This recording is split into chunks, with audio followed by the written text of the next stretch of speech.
Hello again, Gundamites! Welcome again to the Nick channel. And it's that time again with me, as always, Nick, along with... Arcemise. And Rena and Innocenti. With the three of us gathered together, you probably know what that means, and even if you don't, it means that Gundam Unicorn Part 3 came out last week. Yay! Get it right! OMG. Just finished watching it a little while ago, took some time to digest, and digested some food. Literally. Wow, guys, there's a lot to talk about in this episode. Yeah, very, very powerful episode. Both visually fantastic and some very serious themes to discuss. And it's a very not child-friendly episode. 16 plus, everyone. We're venturing into very mature Gundam, and I guess we'll start off, as always, we're just going to go over bits of the story and kind of give our thoughts. So, we open right where we said we were going to at the end of episode 2. We don't waste any time. Echolos, the CIA-like organization of the Federation, along with the Argama, have start an all-out attack, that is, on the Zeon colony of Palau. They started off by pretty much blowing off struts that it's connecting it to the an asteroid, which was kind of keeping it secure and everything. A lot of Zeon suits get blowed up real good. A lot of classic Zeon suits. Everything from some really obscure stuff from 83 to a lot of Double Zeta and Shark's Counterattack models. If you're a mecha fanboy... Like you. Yeah, keep your eyes open. The battle gets pretty intense, and while this is going on, Riddy and Audrey are still leaving to go down to Earth. Riddy offers Audrey a seat in the new Federation unit, the Delta Plus, that we were freaking out about before. But before they can leave, they are confronted by Mikot. Well, this is, like, recapping it, it seems like we haven't seen Mikot do much in a very long time, so it was really interesting to see her. And instantly we were kind of getting confronted by the fact that she kind of knows she's kind of losing Banagher to Audrey. And so there's this little power struggle between the two. I'm going to call them women, because they both act fairly mature for their age. How old are they? I believe Audrey, I believe they're supposed to be 16, 17, so. Yeah. So, late teens, and the scene kind of, it had the potential to kind of go on into this really kind of long, drawn-out part, but I did get the feeling that there was a little bit of the show must go on for pacing's sake. We're going to kind of keep it short, but we did get some great lines from Audrey. Basically, like, I'm going to go do my job in order to save as many people as possible. And I think Mikot really recognized that there was more important things happening than just what was in front of her. And there was also the unspoken feminine power struggle, because between who Banagher likes and who likes Banagher. This is true. It's a good way of putting it. I thought it was really just interesting that in terms of like character growth, Mineva is not the same little Mineva we saw. The Audrey we have now is very strong, and Riddy looks like he's about to step up for her, and she doesn't even give him the chance. She just steps forward, says, I have a job to do. I know I'm supposed to be a prisoner, but there's something more important here. Get out of my way. I honestly think the name change is important for her too, because she's stepping away from the Zabi name by being Audrey, even though it was just a nickname she gave herself. Yeah. It really helps to evolve who she is. Mm-hmm. So they finally take off with the Delta Plus, and Banagher, we finally get back to him. He's zooming around on a jetpack, and Jetpacks. gotta love the jetpack. And he finds the unicorn again. Yeah, this is back in the colony that's under attack right now. About to be blowed up. And he finds it pretty much intact with no guards. And with a brand new gun, no less. Something might have happened to my Gundam. And so, he takes it out and starts flying around. And for those of us that have seen Star Wars, might remember a similar scene with the Millennium Falcon. They're tracking us. Not this ship, sister. And we cut to Full Frontal, who kind of explains that he's hooked up something inside the... That's a little later. It is a little later, but I think connected. Well, we'll just say it now. He hooks up something that's reading the new type waves that are going on inside the unicorn's cockpit. Yeah. And then the Kshatriya shows up again. And everyone knows from the last video how much I love the Kshatriya. This is extremely sad. Before we get to the Kshatriya, there is a quick encounter we should talk about. Full Frontal showing up again to the battlefield. Full Frontal makes an awesome appearance on the battlefield, though, versus some prototypes to the Loto, which is basically the prototype to the gun tank from F91. And It's like, okay. It's amazing. Like up to now, the Neo Zeon forces are just getting wiped out. Like we said earlier, they're getting taken out right and left. And Echolus, which is pretty much the predominant force that's by this asteroid shooting everything, are being fairly successful in their jobs. And then the first kill is from Full Frontal showing up to the battlefield, just.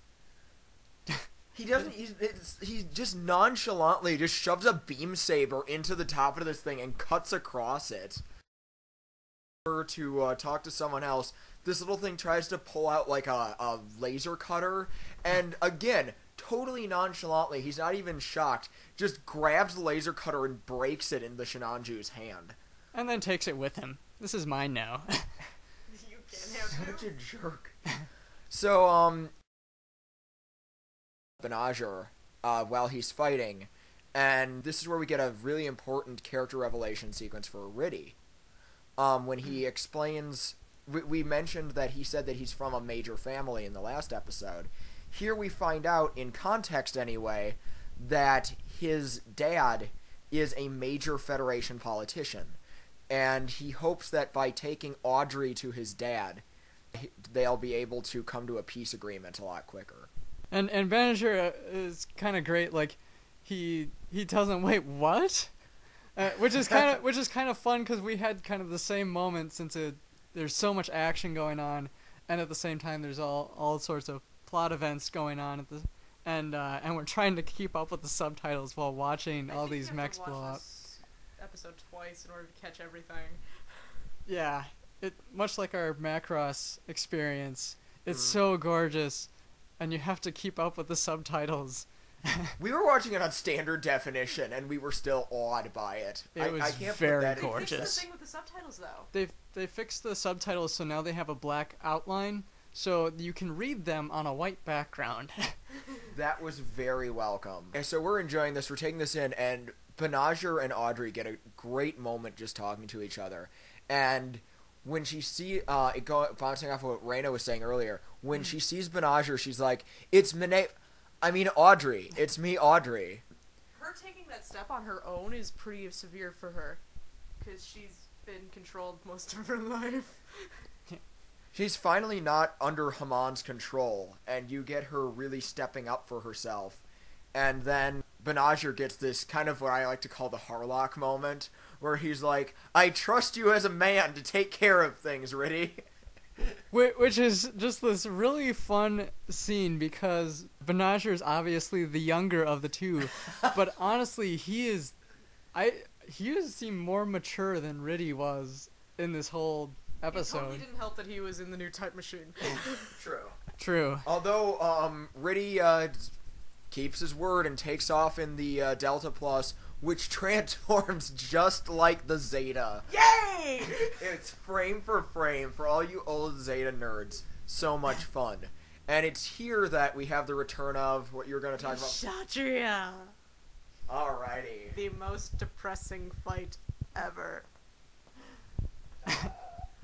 The Kshatriya makes its dynamic reappearance, and during this... The quad wing! Oh my god!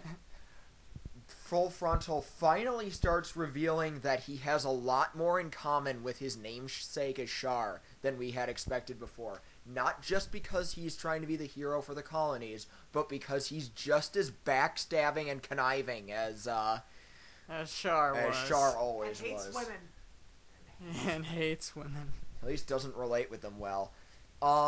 Dear God. So in comes the Kshatriya fighting the Unicorn, and then suddenly the Unicorn activates its Gundam system again. Transforms. It looks like a Gundam. Mode. It's destroy mode. Then it does something that we haven't seen before. Now, I was thinking about this before watching it. I was like, well, that's really weird.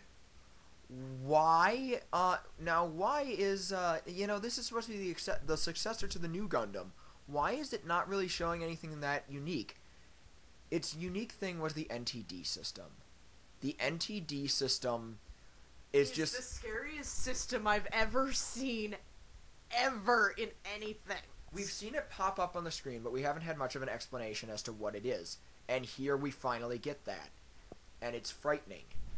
NTD stands for New Type Destroy System.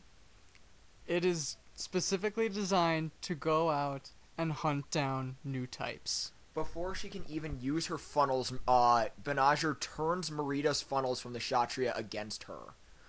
It's this great shot where we see the Unicorn hold up its hand and then like turn it over like it's holding the Kshatriya, in the shot in its hand, and then the funnels stop responding to Marita, and then they turn on her. It was almost Star Wars. I was crying by that point. It's honestly a terrifying scene. As scary as the Kshatriya is, I think the Unicorn is a lot scarier.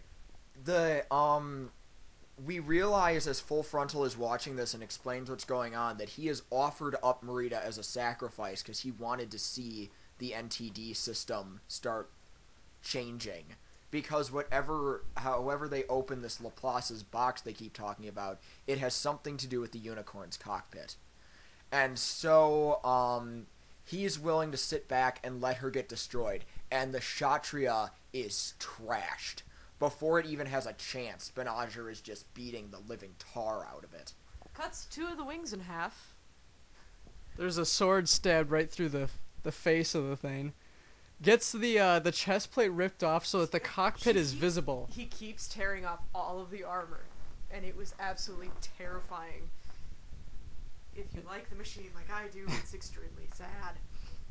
And then we had a new type segment. Now, a lot of you... This was awesome! This was great because Rena over here actually counted down from about 10 seconds. Like, new type scene in 10, 9, all the way down to 1, right on the head. It was great. And then screen turns green. And then everyone in the audience applauded me. We haven't had, like, a serious new type sequence in a really long time. And this one... This one was the scariest by far. This one was just very emotional. Like, what happens is, we get a view into, like, from Banagher's perspective, into Marita's thoughts and her memories. And it is established that we're correct that she is a Puru clone. From Double Zeta. From Double Zeta. And I do warn you that this is emotionally disturbing, so if you just want to skip ahead and just not watch this part, This go is ahead. really hard. This is a very powerful scene, and I applaud them on how well they executed it. It's very disturbing, but it's very tasteful. The first thing we see is a young Puru, so we know that it's a Puru clone. Full Frontal refers to her as Puru 12. We then see Glemmy Toto, who was the leader of the anti-Haman faction during Double Zeta, who led the Puru army, and we see the destruction of the Kubelay mass productions. It's after this that it gets really hard to watch. Now, and how they have this shot set up is we get to see this hand, like, kind of reaching out and grasping in front of us, and it's very it's set perfectly so that we still feel like we're coming from Banagher's perspective and that he's seeing this through Marita's eyes. And we get all these flashbacks, and they go from where she went after the war. We see her like walking down a red light district, and there's dialogue going on establishing that she's still very young, and someone must have taken her in to this world of sex and violence and pedophilia. There's another sequence with some doctors that I really don't want to get into too much of it, but it was very hard to watch. It's an extremely painful sequence, especially if you're female, and especially if you've known someone who's had to go through it. That's all I'm going to say. That's why if you need to skip it, skip it. Rena and I had to, it's no secret we're really close, but we really had to support each other through it because we were having trouble. I almost ran out of the room and threw up, truthfully. It was a very tough and powerful scene. But it was tasteful. I can't emphasize that tasteful. part enough. As a movie driving plot device, it was very well handled. And I think we'll just keep moving on from there. Definitely check out the episode, of course, but understand that it is very mature subject, and please handle it as such. If people in the audience care. If you don't understand it, don't worry about it. You don't need to understand it. It comes up later what happened. All I'm going to say is that as much as I love classic Gundam, I think this was better than any of the new type sequences we've seen in Tomino's Gundams, and that is no small compliment from me. At the end of this new type scene, we're taken back out, and Banagher pretty much turns off the destroy mode, and kind of just catches the Kshatriya and flies it into the Argama, essentially capturing it for the Federation. Marita is put in the care of Dr. Hassan. Yeah! Who has made an entire career out of treating the cyber new types who the Gundam pilot on the Argama drags in from whatever battle they were just in. And he's still doing that. He's got to be a great expert by now. Well, He's going to write a book. I can't wait to read his thesis on cyber new type physiology. We have that, and then Banagher gets to talk to Marita in the hospital, and this is a really, really powerful scene. Did you want to, Rena? I know you had some stuff to say about that. Well, my thing with that is they have a role reversal. The role reversal takes place because they had the new type interaction with each other. See, Banagher's character, all of his past is under lock and key. We do not get to see that at all. Being new types, they had a very intimate exchange of memory, and like that's a big reason why Marita's like, you and I are alike. And Banagher doesn't remember his past because he's locked it away, but Marita knows it, and she is way too afraid to tell him. With how scary Marita's past is, I'm terrified of what happened in Banagher's past right now. That was... Yeah, no kidding. It was, again, another really well done scene. Right before that, we get a lot of him talking to another crew member who wanted Marita done up in a straitjacket, which brought up an interesting topic. Like, Banagher, he was like, she's a prisoner of war. Aren't there rules? Officer. She's an officer, and this goes back to how Banagher was treated when he was captured. He was kept with a family, given meals, and treated just like an equal. And heck, he wasn't even an officer. Mm-hmm. And he's not even in the military. No, he's just a random civilian. He's just a bystander that got caught up in this. And there's a line that this other the Federation officer says. Mihiro? Mihiro, I think it is. We'd have to clarify the name. It's a woman, and she says that she's not a soldier. She's a terrorist. So we don't have to treat her like a soldier, which I think is a very interesting dynamic that we see in modern culture. Especially since Zeon used to be an official army thing. It Yeah. used to be an official armed forces, and now they're calling it a terrorist organization. There have been 3 Xeon armies preceding this one, so yeah, it's freaky, and the theme of terrorism will come up later in the episode. Banagher now, with a lot on his mind, ends up having a really great scene with the captain of the Argama, along with 2 of the members of Echolas, including Dagaza, who in the last episode none of us really felt like we could trust, and in this episode, what a switch! Let's just talk about Dagaza. It's He's our Rambo Rawl. he is turned into a Rambaral character. And for those that don't know who Rambaral is, he was our original goof pilot that took in Amuro, essentially, and wanted to treat him as a son, more or less. And then they wound up on opposite ends in this war, and because Ramba was a soldier, he fought for Zeon, not necessarily because he agreed with their current actions, but because he was a soldier. And we see a lot of those same themes with Dogaza in this episode. He has this really interesting talk with Banagher, just talking about responsibility, and Banagher's like, hey, dude, I'm not a military pilot. I never signed up with the Federation. What do you mean I have to do this mission for you guys? And Dagaza is just straight up, you're the only one who can use the Gundam. It literally, you are the only one who can do it. With great power comes great responsibility, and Best line in Gundam ever. and this is your responsibility, kid. Isn't that like one of the biggest recurring lines? It's the biggest recurring line in Spider-Man, maybe. Well, it's also a huge reoccurring theme in Gundam. I mean, that is what Bright always told Amuro, is you have the power to do this, so you have the you have to take responsibility and use that power to, protect the people you care about. It's your responsibility to do so. No one else is going to do it for you.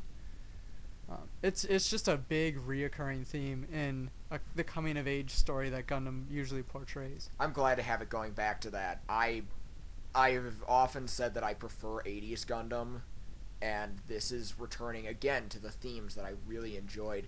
That whole sequence felt like a scene from Zeta, and I really enjoyed that. Dagaza has a very interesting heart-to-heart with Banagher there, and after they leave, the captain, who we're still kind of deciding on, he seems like a very not confident guy, but still a competent guy, and he can see Banagher is shaken up and hasn't touched the tea in front of him.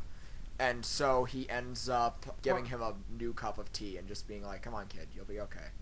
Yeah, we definitely get the feeling with the captain, or at least it's my opinion, that it might be that he has a problem with public speaking. When we see him on like a 1-to-1 or like 1-to-2 or people, or just even by himself, he really comes out, he says exactly what's on his mind and what's needed to be said.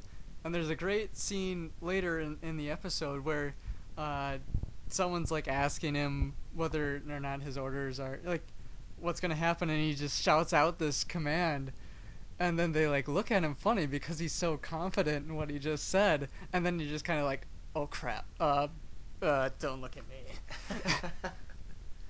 It's a shame because he definitely has the best coat that any Federation officer has ever had. I've said that before, but still. Yeah. We also see a lot in this episode of all of the like strong male characters, like the older men, in like around Banagher, as kind of taking on their like fatherly roles to him. They all kind of feel a part of his, like understand that they're major parts of his life and how he's going to act later on. It's good to see Gundam adults actually realizing that they're dealing with a kid and they should probably try to put a positive spin on his formative years. I think Bright wrote notes about Amuro. Captain's journal. Captain's journal. Slapped Amuro twice today. It was awesome. He has very detailed notes on how he dealt with Amuro and Camille, and then Judo, there's just this big empty page. I have no idea how to deal with that shit. It's just like, I give up too much. I'm gonna go sit with my kids at home. So now we also cut to Alberto, our fat guy from last episode who was being annoying. And he was talking to the folks at Anaheim Electronics. Anaheim has always been shady. They sell weapons to both sides in every war. They've been doing it since 0083. And they did it in Zeta, they did it in Double Zeta, they did it in Counterattack. They do it in alternate universes. But they're doing it again here. But it looks like they're up to more than that. They're arranging for Merida, who is a POW, to be sent to the Augusta New Type Labs, which should have been closed down. Which is where 4 was raised, if you're kind of wondering why we're saying Augusta specifically and why we're worried about it. Didn't turn out so well for 4. This is a scary implication. Like, why Anaheim is getting themselves so involved with this is really creepy. And the woman who calls up Alberto is like, are you getting too attached to that ship? Partly because he actually seems to have moral scruples about some of these things, but... Yeah. It's kind of funny, like, we do kind of see he looks like he's gonna miss the ship. Though, funny that the crew of the ship is kind of happy to have him leave just because he always makes them The do captain work. straight up tells him that he get off my Can't ship. say it was a pleasure, but Can't say it was a pleasure because you brought nothing but trouble, Nothing dude. but trouble. Nothing but is exactly what he says. So we have that. Meanwhile, we go back to the Xeon captain, the bearded guy who we saw in the first 2 episodes, and we get a lot more insight into him. He was very upset by Full Frontal and his willingness to just sacrifice Merida. And now he seems pretty dead set on getting her back. Because Merida is like his daughter. part of the new type flashback into Marida's past that we saw him taking the hand, like initially being shocked, but then taking the hand that was in front of the camera, and like in a loving, caring way, and we really kind of get that feel that, you know, he sees himself as a father figure. We see him tuck something into his pocket that very well could be a photo. We don't actually see it. We do know, however, that, I mean, it looks like initially he found her because he's an old Xeon, and, you know, and it seemed like a duty to him. But I think it's definitely become more than that. We know that he had to have been with her for a long time at this point. He might have had white base syndrome. Taking in stray children! Well, at least you leave the keys out of the suits. As they decide to set out for Merida, paths are going to cross as the mission that Echolas was talking to Menager starts up, and we begin their trek to Laplace, the colony that we saw destroyed at the beginning of the first episode, which was apparently the first colony. And here we start getting really story-heavy again. Yeah, there's a great exchange of dialogue between Banninger and Dogaza, who's actually in the cockpit with Banninger this time, and there's some really interesting implications. It's not implications; it's facts brought from him. Well, he kind of said it in an implicatory way. He says but it was yeah. facts. He says it in a very suggestive manner that they might have very well set up the initial colony drop that's cough that started the 1-year war. And if he did, I was of the implication not so much the 1-year war, but that colony explosion in 001. okay, Which was almost 80 years before, but the creation of the Federation. The thing that they were saying was that the Federation was founded as an anti-terrorism organization, okay, and that the explosion of Laplace was interpreted as a terrorist act. And Laplace's black box is basically the truth behind it. So yes, okay. This could undermine the Federation. That the Federation has been saying they're needed to prevent terrorism. What if the terrorist event that they were trying to prevent was caused by them? very CIA. Because the Laplace's box, the owner of the Vis Foundation decided to eventually to create this unicorn to unlock the box, to show everyone the truth of what happened, and this might be very interesting. Where is this going? Because this like could undermine everything we know about Universal Century. And it could explain why Universal Century after this point is so stinking weird. I'm not so sure anything can explain Victory, but... Oh, Victory. But there's this... It's really this freaky scene. And Banagher is shocked by this idea. And Dagaza's just like, it happens all the time. Happens, bro. It's what we do. It's in my job description. And it's at this point that Banagher starts having some flashbacks to the same like mosaic or like picture thing that he'd been seeing in previous episodes. And it's also here that Banagher has another new type moment and is like, guys, we got to get back to the Argama now. Go back to the Argama. No, they almost do. Because the Argama is indeed about to come under attack, not only from the Zeon captain trying to get Merida back, but none other than Full Frontal himself show up on the battlefield, along with his royal guard and our buddy Angelo.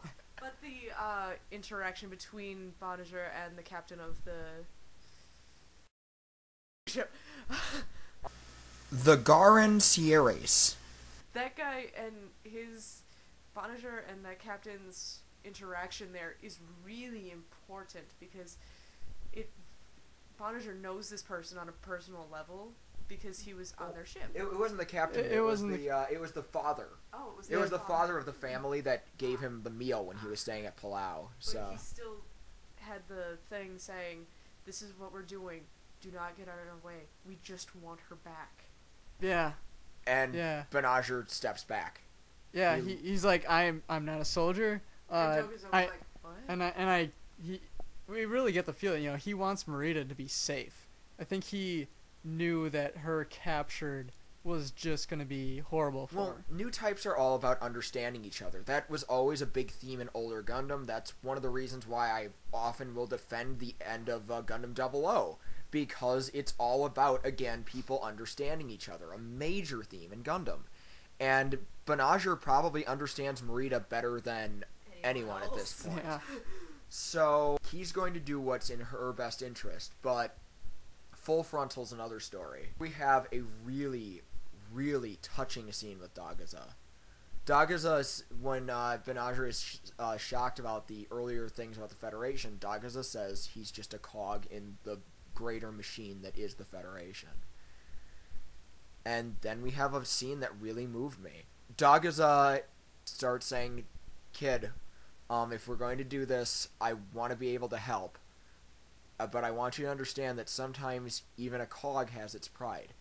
And he realizes that Banagher is not a soldier, that he still has the kind of scruples, and he can't just unquestioningly do the same things that he can do. But that doesn't make Dagaza a bad person, it just makes him a soldier. And Dagaza looks at Banagher and points at his chest and says, right at his heart, and says, "This is what's going to guide you. Don't lose this." And as Dagaza leaves the unicorn's cockpit and sets up with a bazooka, and he starts wondering to himself, "I wonder if I lost mine a while back."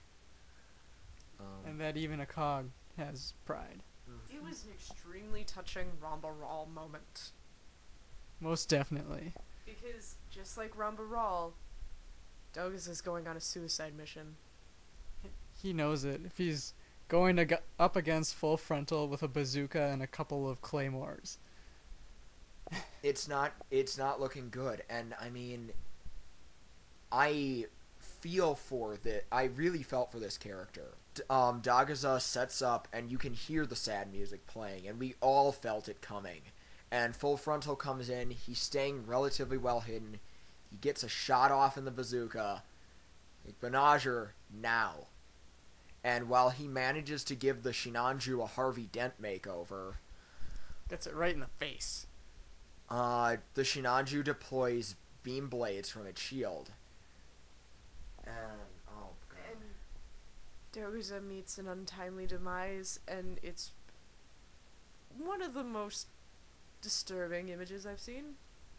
As the last thing he does is he turns to Banagher and salutes, and then gets cut in half by this beam saber. I mean, the poor guy gets disintegrated. It's really powerful. This, of course, sets Banagher off into a rage. The unicorn immediately switches into destroy mode again. We get to see the cockpit from a different angle. This episode was the first time we get to see him in the cockpit in destroy mode. Conscious. And it's just, we're probably gonna reference a Seed Destiny review we have, but it reminded me a lot of Shin, just going crazy. Yeah, he is Mad Dog. He is angry. He is violent. He's not giving Full Frontal a chance to retaliate. And while this is going on, who decides to poke his head in but our old buddy Angelo? Ah! Hate that guy. Hey, Full Frontal, how's it going?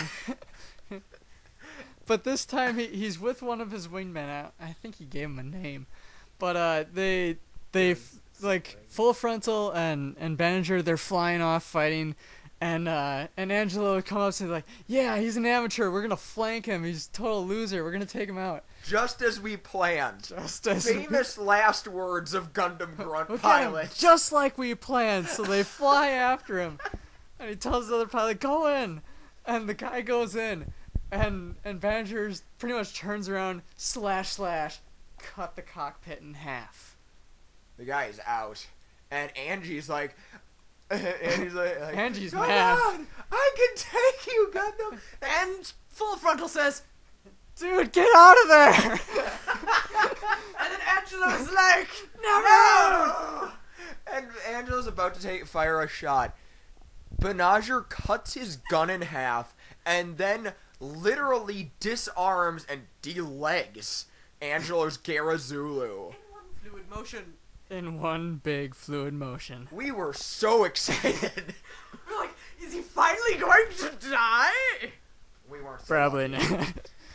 Banagher instead goes back to his chase of Full Frontal, but he's blinded by his rage.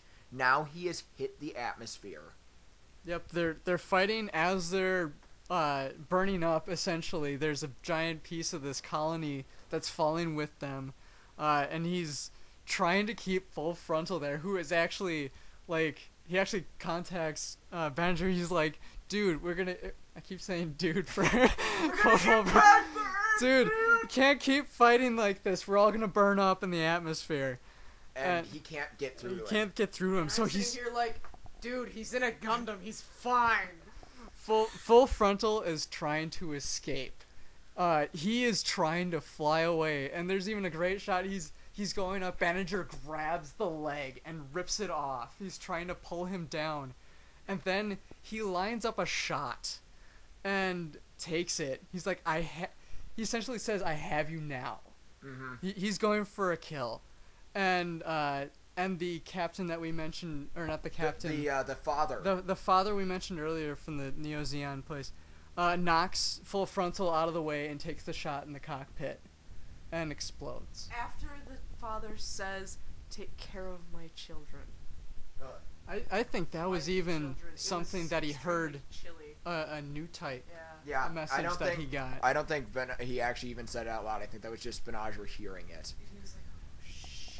And with that, he realizes what he's doing, and the unicorn He kind of snaps into existence and just kind of, he goes unconscious with his eyes open, basically. The unicorn folds back into its basic mode, and Banagher descends into the atmosphere. Full Frontal pulls out and saves Angelo. Why? The Garan Sierras, however, continues to descend, and we see that Audrey has made it safely to Earth. There was one scene that we forgot to mention. Marita Marita on the stretcher? on the stretcher. She's being carried out to the shuttle to transport her out and send her to the Augusta base. And this is while the fight's going on. And she breaks out of her bonds, like she was strapped down and in a spacesuit. Zero effort. She breaks out, snaps it, and gets up. And then a stray shot hits the ship and blows a hole in it. And three of the four guys get sucked out. And something happens to the helmet that she happens to be wearing. It gets knocked off her face. So there's open space just to like her left. She's hanging on to this rail. And no emotion. That's the scariest part. No emotion. And then she grabs one of the guys before he flies out into space. And just kind of glares at him. I believe, wasn't that the guy from Little? It might have been Albert. It might have been. He looked thinner, but. And that was the last we saw of Marita. Suits do wonders, bro. And that was the last we saw of Marita this episode. So we conclude with Audrey, or did we already say Audrey? We know Audrey's safely on Earth, and I didn't remember if we said she's about to. Shooting stars. She sees the shooting stars, and she's at the residence of Riddy's father. So quite the spot to leave off on. Wow. Again, gorgeous, and we were watching it in standard definition because we're kind of cheap like that.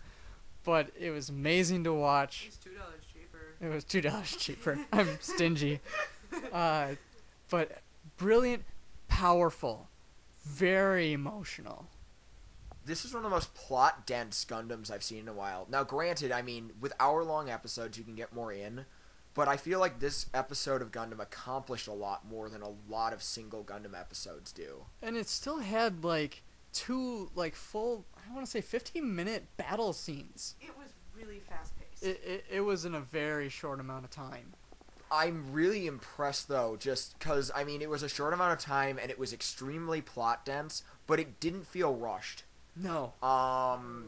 With the exception of that one scene at the beginning where I kind of got the feeling that, you know, there was a little bit of the show must go on, so we're not going to dwell on this possible encounter too much.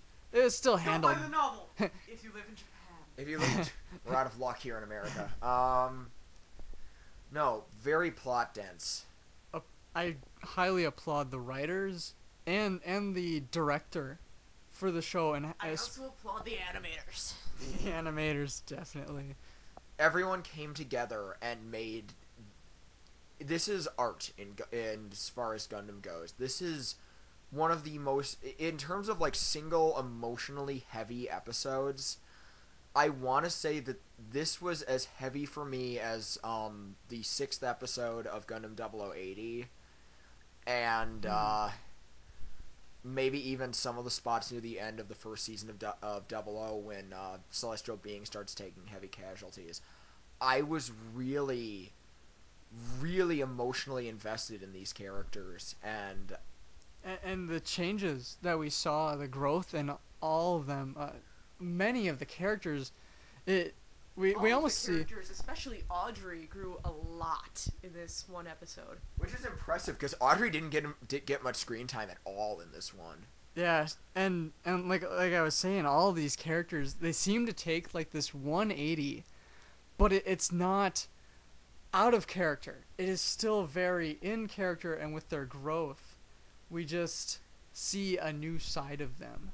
There were some characters I know are opinions. Well, my opinions. I shouldn't speak for everyone else. On some of them too.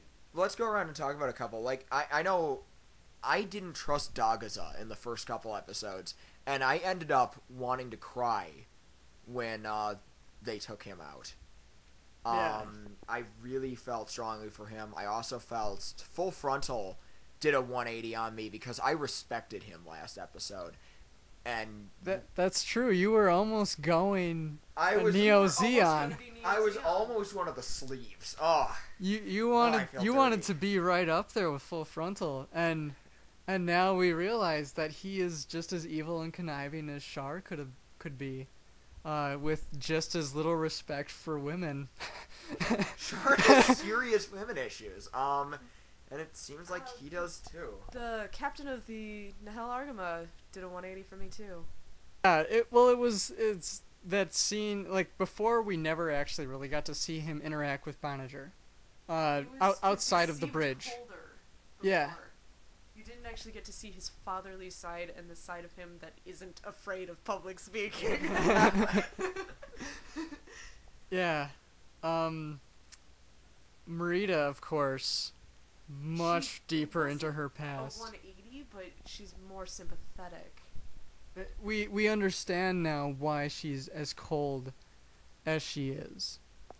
I feel very strongly about Marita. I think that in terms of characters who did a lot of growth in this episode, this was a big one for Marita. This was a big one for Dagaza. I guess that's as far as he's gonna go. And this was definitely a big one for Haro showed up once. Haro got one appearance. It made me happy. But yeah. But I think it's safe to say, like, none of us want Marita to wind up in the Augusta base. No. I care about her now. This show is making me care about characters, and that's saying a lot because if you really examine how long we've had with these characters, episode by episode, 3 hours, and that's less than 3 hours because each character can't get all 3 hours of the episode. We haven't gotten much time, and I feel like I know these characters really well, and I care about them. Most definitely.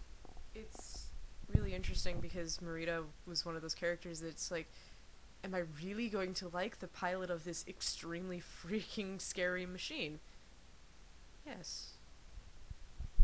Well, I don't know if we'll see the Kshatriya again. I think we've seen the end of the Kshatriya, sadly, but and all those other and all Xeon those Max. other Xeon Max. We'll save that for the credits. Oh, I'll have my crying sequence with the Xeon Max in a bit. For when we're talking about characters, I think the most important character, of course, to analyze is our lead. So let's go back to Bonager, who we've talked about how we thought of him as a lead in the first couple episodes, and I want to compare it to how he's at now. I thought it was interesting that despite the fact that a lot of things are happening around him rather than him actively taking part in them, I felt like even the things just happening around Bonager really helped him to develop as a character. Do you guys want to kind of bounce off some of your...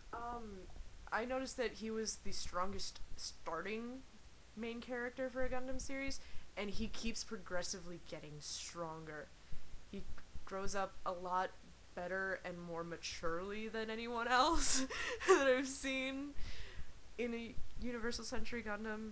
Camille.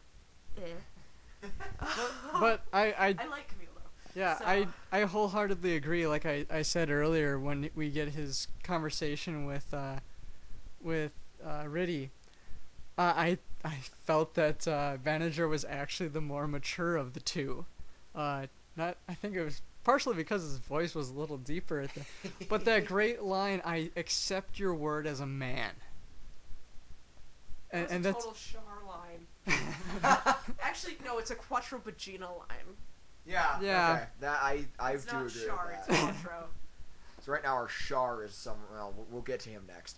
but there's still so much we don't know about Vanager. It's all implied right now. His past is a scary thing. How he relates to this? If he was born to pilot the Unicorn, that's scary. And what is the Unicorn? Yeah, the Unicorn is scary now. I'm counting that as a character, by the way. What is this new type destruction system? The color thing. Oh, I'm also going to talk about the colors from the trail behind the mechs. Usually in Gundam, the good guy has this blue trail following him, and the bad guy has the red trail following him. What's funny is it's switched in this one, which means that the Gundam is the stronger, deadlier machine that people are going to be afraid of. They're going to crap their pants when they encounter this thing. The NTD is the idea that they've designed a weapon to specifically hunt down new types, like Arcemise put it, that it's terrifying. Because new types have been just this defining part of Universal Century for bringing people together. And now we have this machine specifically designed to seek them out and destroy them. It's selective genocide. Vonager's father made this machine, programmed it so his son could do selective genocide, is what it is. I'm not sure it was his father. I know... But his father had a hand in the production of it. And I think that might be why he didn't want Banagher near it at all. That would explain, because we know... I still want to stand by that I think Vonager's dad was one of the best dads in Gundam. And I want to believe that that's part of why he didn't want his son to actually be involved with it, even if it ended up being his destiny anyway. It keeps making more and more sense as the series goes. And it also makes more sense that Vonager's the only one with the passcode to pilot the thing, because if someone else were to get their hands on it, all hell could break loose instantly. It's just like Dogaza said, you know, it's up to you. You have to follow your heart, and that'll take you. Yeah, don't lose that heart. That was... Because we find out through Full Frontal's synopsis of the battle between Vonager and the Kshatriya, and and her name's Marita. Okay, that it's the Laplace system is not Laplace. Laplace. There's a difference. Yes. LA plus as compared to LAPLACE. Which is really confusing, and it confused me a little bit, except for the fact that we had subtitles. The Laplace system is based entirely on someone's emotions. It gives directions based on a person's development through their heart and mind. If their heart is in tune with their mind, it unlocks another step of the puzzle, which is what it seems to be. Yeah, there's a lot of talk about like the next part being unlocked, and like if that's part of the mission that Dogaza sends Banagher on, is to go and see if they can unlock the next part of this suit and the Laplace's blocks in general. It'll be interesting to see where this goes. I mean, it was good that to see that Banagher didn't get completely consumed by his anger, but the cost was high. And again, that's the price that you pay for starting to get consumed by anger. And dare I say, I'm going to bring in this comparison because I feel like Shin from Seed Destiny is a character who could have had a really great story arc like this. This is one of those times where I think Shin could be compared here.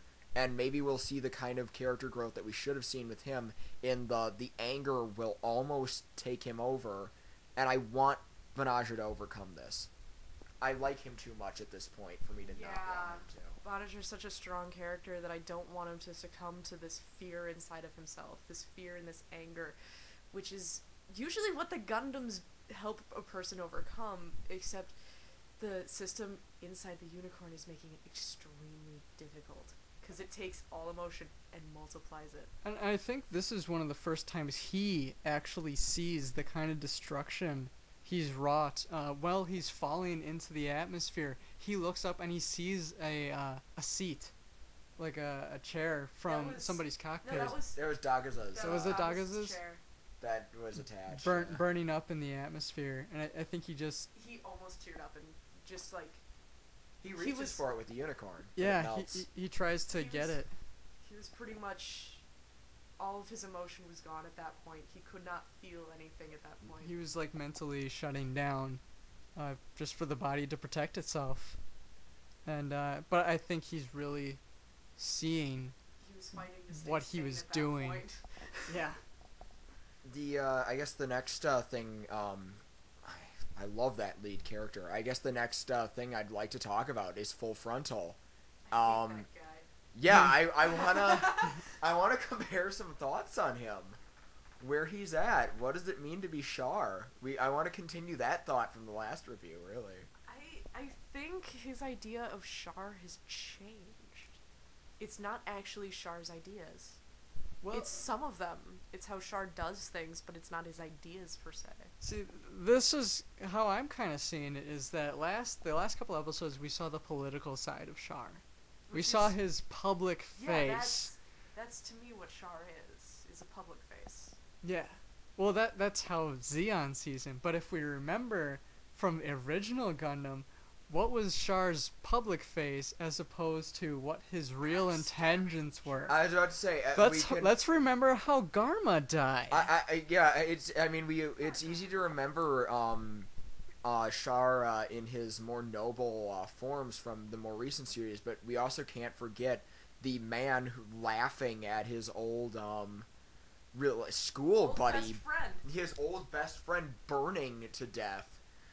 And Char is legitimately enjoying it, and he never regrets it. No. Take that into account. He never regrets it, and the only person he says he regrets it to is the next person who he stabs in the back, Yeah. or rather shoots in the face. But it's getting, the distressing thing about Full Frontal is that it seems like it's more than just that he's becoming the image of Char. He is acting completely like the private Char too, and that's It's really frightening because he's taking it to a even further degree, because as when Char was Quattro Vagina, he was a more human person to me, but it seems like Full Frontal didn't know that Quattro Vagina even existed. That there was, in fact, a human part to Char, instead of just the idea. Yeah, I can see a lot more of what would have been the counterattack Char. Well, even then, it's the very public political face that we saw in counterattack. And with this one, we're seeing the conniving private Char. dare I say that the face that we're seeing him when he's not in public is the pre-Lala Char. Yes. The public image that he's showing is the counterattack politician Char, but the private face that he is showing is the pre-Lala. Lala, I want to kill Amuro. Yeah. And even Post Lala, I want to kill I'd say post Lala as well, because how he gets even treats colder. people. Well, he saves Angelo, which we're still kind of confused on, but I wouldn't say how- Angelo with me. how he treats Marita, utterly as an object, as a pawn, and is more almost, I won't say he's happy, but he has no qualms when he sends her off to die without telling her his plan. He basically said it with a straight face, and everyone else in the room with him is looking at him like he's insane. Why aren't you sending backup out there? It's like that's the new type She machine. doesn't need it. We need to get it to unleash its new type potential, and that's the new type machine. Good. And I mean, Everyone else even is- Angelo said something, didn't he? He was like, "Why aren't we going out?" Yeah, Angelo was actually like, Angelo's action wanting. He was like, I want to get a piece of Granted, that. yeah, he wants to go out and be the one to take out Bandager, but We all know that's never gonna happen. because we've seen your kind, Angelo. That's worse than Char trying to take down the white base. He's like Delandau and Escaflowne, and all of his friends are dying in the same way. Oh my god, And he turns into a girl. That'll be weird. Anyway, That's okay. that's a whole different ball game. Crap. It'd be funny. It'd be funny. But Wouldn't buy it, but yeah, a Full Frontal. I think it's again, we have this whole new side to him that we haven't seen before, and it makes him a lot scarier. By a lot. most definitely. You know what I've noticed about Full Frontal that's interesting as a Gundam main antagonist is that Full Frontal has not had that battle yet where he has completely overcome the Gundam. And I'm really curious about this, because the first battle, he was showing off, and Banagher was not able to hit him. But then Banagher scored a near miss on him, and Marita ended up saving him. In this one, Banagher rips his frackin' leg off. This goes back to the different color trails, remember? Uh-huh. Which means Full Frontal's probably going to have an upgrade. I don't. I'm not Well, sure. I like the Shinaju so much, though. No, I'm thinking he's going to get an upgrade because I'm pretty sure they just don't want to make another leg. They just want to make an entirely new machine. I could see that. The original Char went through about 4 different designs. The Bandai model kit division would love that.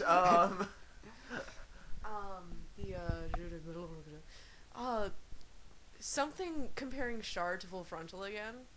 Everything about Full Frontal is bigger. The size of Full Frontal, he's a football player for God's sakes, and then his hair is like huge.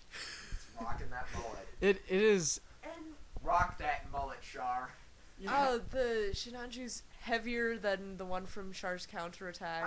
I thought the Shinaju's actually a bit skinnier. Oh, it's skinnier? Yeah, it's a bit skinnier. It's hard to tell. It's hard to tell. Unless you make the model kits in the same scale as one another and put them next to each other, you can't really tell. I can't afford that right now. But no, I totally agree with you. He is doing everything on a much larger scale. Including the backstabbing and the being a cold-hearted jerk. And the rescuing random people that wouldn't normally be rescued. AKA children! God. But yeah, I think we all have had a change of opinion on Full Frontal, and we'll see where he goes next time. It will be fascinating. I'm pretty sure we've had the exact same change of opinion as Banagher's had. Probably. Yeah, considering that he was like okay with the guy and then he was trying to murder him, like super murder him at the end of this episode. I'm gonna say yeah. And which is interesting because again we had that shot where Full Frontal is trying to tell him that we're both gonna burn up. It's like he's still kind of looking out for him, in that sense that he probably still kind of wants to use him as a pawn. Like with this new perspective that we have going, it's not really that he cares for the pilot at all. He wants his plan. He wants somebody to use.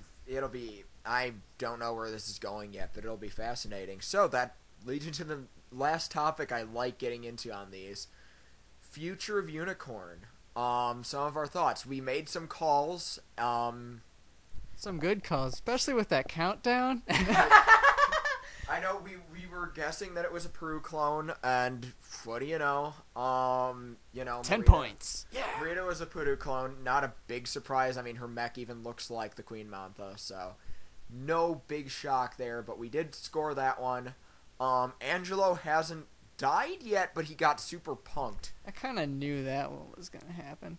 I don't expect him to die yet. It just I means squealed like a little girl when I thought he was going to die by viewing the trailer, and I was wrong. Well, I'm sure when he does die, it will be very satisfying. So I want to pass this around. I guess I'll start with Rena. What are you? I start with me. Start with someone else. Okay. I guess I'm the Arcemise, someone else. Why don't you start up with thoughts on the future? I definitely think we're gonna be spending a lot more time with Riddy and Audrey, of course, because they got so little screen time this time around. We're gonna be on Earth, which is gonna be very interesting. We've been in space this entire time. We're just guessing we're going to Earth. We're guessing we're going to Earth. It's not like we were entering the atmosphere or anything. It's not like half the main cast are on Earth right now. I think we're gonna see Benjer coming to terms with what the suit means to him. Like in the original Gundam, it was his father's suit. It was there to like help him and protect him, That makes a lot of sense. and help him overcome. This suit is meant to destroy. It's It's not meant as a lifesaver. It's not meant as a life taker. It's the first Gundam I've noticed that's meant as a life taker. Of new types in particular. And I think we're going to see a lot more of that. I get this feeling we're going to wind up in Augusta Base. I don't want to go to Augusta, but I think it's going to be a very unhappy time. But I want to say that Marita hopefully won't be treated as badly just because of how she's kind of acted to the people that were going to send her there. I mean, she saved one of the guys from flying out into space. But those guys don't matter to the person in charge of Anaheim. This is true. But those are my hopes and thoughts. Who wants to go next? I'm just going to elaborate on the Augusta thing. We've looked at official line art for the fourth one, and Marita looks extremely disheveled. So I'm pretty sure she's no longer a part of the military. And if she is, she has a very small role. And her suit is gone. Her suit is gone, yes. She's wearing something akin to what Soma Paris was wearing. That's not a good sign. Just a little bit leery about that. But it means that she's changing a lot. I also have a feeling that Banagher is going to do a self-reflection, but he's going to be a lot harder on himself than anyone else has been in the past, because, again, he's wielding a tool of destruction, and he knows it's a tool of destruction, and I'm pretty sure everyone else around him knows it too, because it's not a sign of hope, as all the other Gundams were in the past in Universal Century. I have nothing else to say, because I haven't even seen trailers.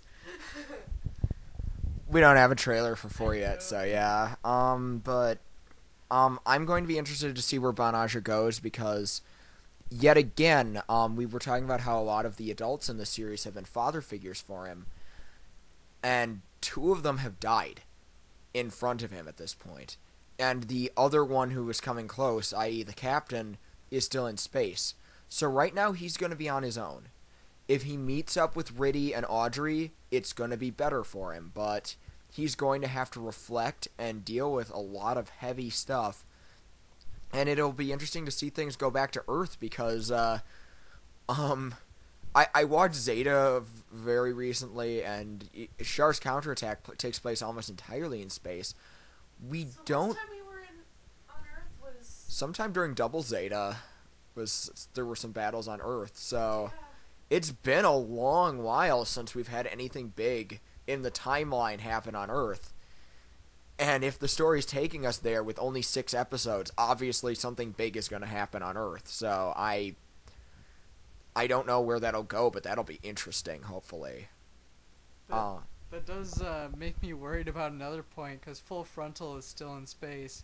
And if you remember my comment earlier about the Argama's last voyage, possibly, that might not end well if they're both in space and Banagher's not around. Oh dear, the Argama's already taken the plunge. It's going down. Is it on Earth? It closed up all its windows. Okay. That's true. It was closing up its windows, okay, and we're safe. I would say the Argama is looking how it did with its Double Zeta upgrades. So I mean, it is Earth-worthy. So that's a good sign. But it'll be interesting with our Londo Bell guys down on Earth. No one's keeping an eye on Full Frontal and the Rail Lula. So what he decides to get done while they're down there, that will open some really interesting doors for the series. I really don't have many guesses as to where things are going right now, because all the stuff that I was thinking was going to really go somewhere pretty much happened in this episode. So, or got completely disrupted by some character changes. Pretty much. But what I can say is this. I don't think I'm alone in saying that this is the first UC OVA that to me has felt like it is a major part of the story, and it's not just a side story. It is definitely a major part of the story. So this is our capstone on... This should be the chronologically, this should be the last time Zeon appears. how is this going to end the legacy of Xeon? How are we going to, see How is Laplace's box going to affect this? and where is this taking the series? This could be, for me, while I know Victory and F91 are in the same timeline, I usually don't acknowledge them as much because they're so far disconnected. They are very disconnected. But with Audrey as part of the story, this is tying up the last few strings of the original timeline. And I can only just say I sincerely hope that they tie them up well. We've got 3 episodes left. And they've covered so much in the first 3. But again, I think we've seen that we've got great writers, a great director, Great artists, great animators. People They've got are devoting their heart and soul into making these OVAs for us, and we really ought to give them a hand later. All in all, this was very much worth the wait. We're all going to be chomping at the bit for part 4. Which we're not sure when it comes out. We're probably looking at August. Probably. It's going to be a long wait, but, be strong. Stay with us, everybody. We're going to make it, and you can too. We're gonna do it. And it's gonna be awesome. If it keeps being like this, it is going to be awesome. It's well worth the wait. So Unicorn, part 3. Go out, watch it. I feel that even if you haven't watched it yet, a lot of our spoilers are still going to be powerful. If you don't get through that new type sequence without feeling some emotion, I won't know what to say, honestly. Plan for you to go mech crazy. Alright, Back crazy time. Time for the credits! Credits! Alright. Let them roll.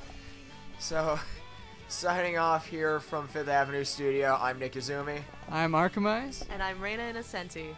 And I'm really awesomely excited and so sad because I saw the Draw C from 0083 and they were painted pink this time, but then they got blown up.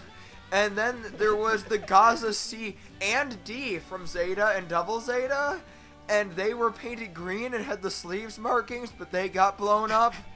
And then there was a Dryzen. Remember the Dryzen? It looked like a Dom. It was really cool. And then it got blown up. And then there was the Gyaradoga, which when I first heard it was set in this time period, I was really excited about seeing. And it had sleeves markings too. And it also got blown up. So it was not a good week for classic Xeon mobile suits. Go with the... Yay, Fetties! What am I saying about the Fetties? Gun tank! Gun tank! Crack! My short-range weapons are long-range weapons!